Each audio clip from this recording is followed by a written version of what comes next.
Hello and नमस्ते everyone. तो आज हम पढ़ेंगे महाराणा प्रताप के बारे में। महाराणा प्रताप सिलेबस में आपको एक बार दिखा देती हूँ। महाराणा सांगा कल हमने ख़त्म कर लिया है। अजमेर, रणथंभौर, जालोर के चौहान वंश कंप्लीट है। आमेर के मानसिंह कंप्लीट है। राव चंद्रसेन कंप्लीट है। रायसिंह ऑफ बीकानेर कंप्लीट है। राणा सांगा कंप्लीट है। अब हम महाराणा प्रताप स्टार्ट करने जा रहे हैं। कौन सी बुक्स फॉलो कर रहे हैं हम? रोहित सर की बुक फॉलो कर रहे हैं और साथ में आरबीएससी क्लास 10th की बुक फॉलो कर रहे हैं और हम फॉलो कर रहे हैं अपने खुद के नोट्स। 3 हैं, ठीक है। क्योंकि देखिए नोट्स जो हैं मेरे वो मैंने ऑलरेडी टेलीग्राम में शेयर कर दिए हैं, बट उन नोट्स को अपडेट करने की ज़रूरत है। बुक आप ऑलरेडी ले सकते हैं। बाकी फिर भी जैसे कि कौन सा मेन सोर्स हम रखें, तो आप सर की बुक ले आइए, सर की बुक अच्छी है। चलिए अब हम पढ़ेंगे महाराणा प्रताप के बारे में। एक वीडियो में नहीं हो पाएगा, 2 वीडियो लगेंगी कम से कम। तो जैसे महाराणा सांगा के बारे में 2 वीडियोस लगी, तो ऐसे इसकी भी 2 वीडियोस आएंगी। तो आप देखिए एंड रिवीजन करिए, ठीक है। बार बार रिवाइज करना बहुत ज़रूरी है। एक दिन आपने पढ़ लिया, अगले दिन पिछला पढ़ा हुआ रिवाइज ज़रूर करिए एंड संडे को भी आप रिवीजन वाला डे रखें। 1572 से लेके 1597 ईस्वी, ठीक है, करीब करीब 25 साल। इनका जन्म कब होता है? जन्म इनका होता है 9 मई 1540 को। अब कहाँ पर इनका जन्म होता है? कुंभलगढ़। कुंभल कुंभलगढ़ के बादल महल में। कुंभलगढ़ के बादल महल में, वहाँ पे वो जगह भी है जूनी कचहरी, ठीक है। ये सब मेन सोर्सेज में भी लिखा हुआ है। तो यहाँ पर इनका जन्म होता है। ये इनके पिता कौन थे? तो इनके पिता कौन थे? तो थे इनके पिता राणा उदय सिंह। राणा उदय सिंह के ये पुत्र हैं महाराणा प्रताप। माता है इनकी जयवंता बाई। जयवंता बाई और राणा उदय सिंह के पुत्र। और जयवंता बाई की बात करें तो ये पाली के अखेराज सोनग्रा की पुत्री थी, ठीक है। तो पाली के अखेराज अखेराज सोनग्रा अखेराज सोनग्रा की पुत्री थी।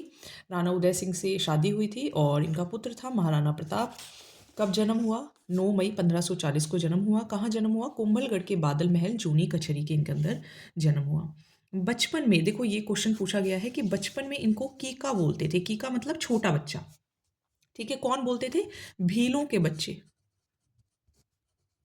भीलों के बच्चे इनको कीका हम बोलते थे।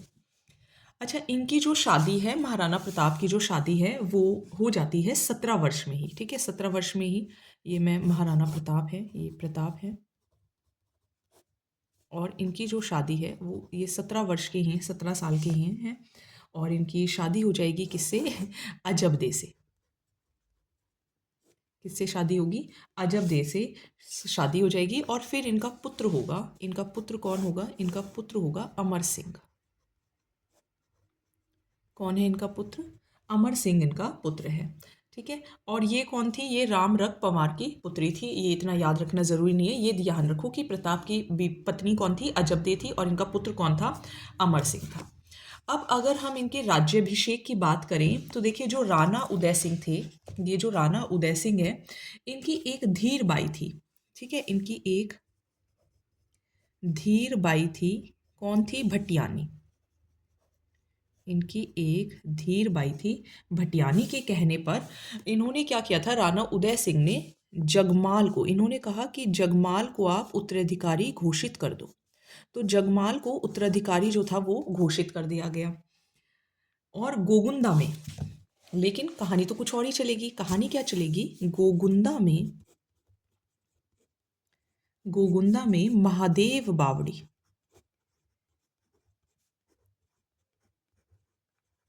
गोगुंदा में महादेव बावड़ी 28 फरवरी 1572 को, कौन है?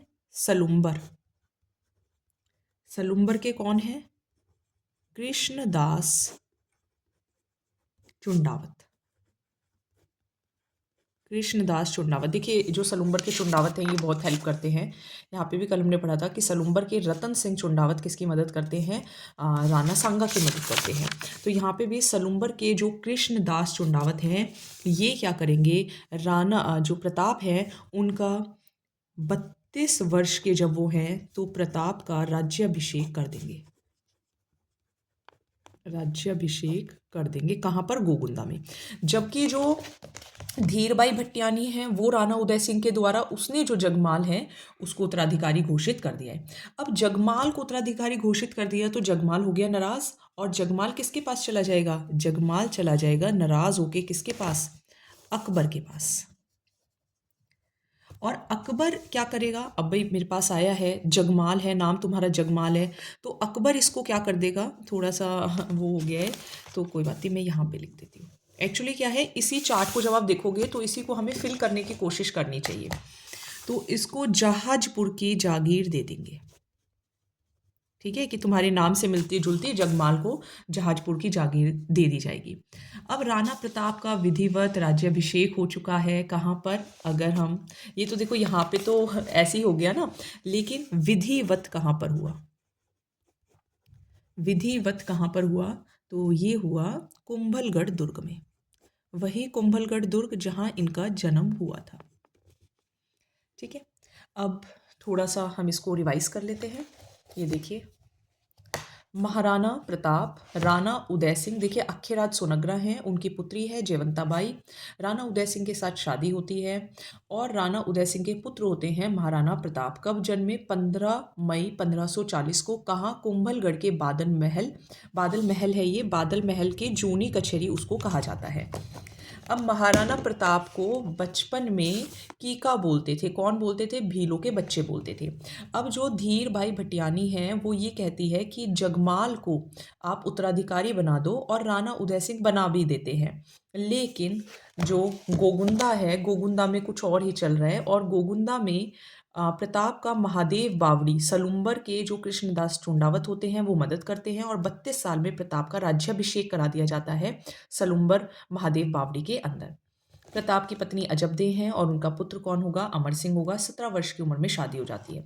जब इनका राज्याभिषेक हो जाता है तो जो जगमाल है वो नाराज होकर चला जाता है अकबर के पास, और अकबर इनको खुश करने के लिए जहाजपुर की जागीर दे देते हैं, जहाजपुर की जागीर दे देंगे। इसके बाद महाराणा प्रताप का विधिवत राज्याभिषेक होगा कहाँ पर, कुंभलगढ़ के अंदर। अब जो अकबर हैं उनके 4 शिष्टमंडल हैं, पहले बहुत पेपर में पूछा जाता था, ट्रिक भी होती थी इसकी, जमा भाटो। इनके पास 4 शिष्टमंडल भेजे जाते हैं। एक्चुअली जो प्रताप है वो अकबर की अधीनता स्वीकार नहीं करते, लेकिन जो अकबर है वो कहते हैं कि नहीं, हमारी अधीनता स्वीकार करो, तो उसके लिए ये 4 लोगों को भेजेंगे। ज से कौन आएंगे, जलाल खां, ठीक है। माँ से कौन आएंगे, मिर्जा राजा मानसिंह, मिर्जा राजा मानसिंह। भा से कौन आएंगे, भगवंत दास कछवा,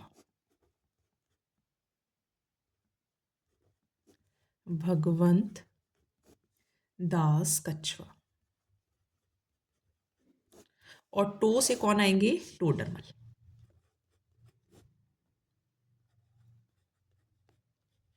टोडरमल, ठीक है। तो ये 4 लोग हैं जो कि 4 शिष्टमंडल हैं जो कि भेजे जाते हैं कि भाई जाओ और महाराणा प्रताप को मनाओ, और महाराणा प्रताप को मना के उन्हें हमारी अधीनता स्वीकार करो। जलाल खां कब आएंगे, सितंबर 1572 में। मिर्जा राजा मानसिंह कब आएंगे, जून 1573 में, मीन्स करीब करीब 8 महीने बाद। भगवंत दास कब आएंगे, अक्टूबर 1573 में, यानी कि करीब करीब 9 महीने के बाद। और फिर ये 2 महीने बाद ही आ जाएंगे, दिसंबर 1573 में। इसके अंदर मिर्जा राजा मानसिंह के बारे में एक पॉइंट ध्यान रखेंगे कि जो राणा प्रताप हैं वो मानसिंह के लिए उदय सागर झील पर भोज का आयोजन करवाते हैं, लेकिन राणा प्रताप स्वयं ना जाकर अपने बेटे अमर सिंह को भेज देते हैं। ठीक है, तो यहाँ पर डिनर है, मान लो ये राउंड टेबल है और यहाँ पे डिनर चल रहा है, और जो प्रताप है वो खुद नहीं जाएंगे, बल्कि किसको भेज देंगे, अपने बेटे अमर सिंह को भेज देंगे। ये भी एक पॉइंट है जो कि आपको ध्यान रखना है। तो ये 4 शिष्टमंडल थे जो कि उनके पास भेजे गए थे। अब इसके बाद है हल्दी घाटी का युद्ध, जो कि काफ़ी बड़ा रहेगा और वो एक वीडियो में इसमें कवर भी नहीं हो पाएगा, बीच में ही रह जाएगा। तो हल्दी घाटी का युद्ध हम कल करते हैं, ठीक है। हल्दी घाटी का युद्ध, दिवेर का युद्ध। चलिए, थैंक यू।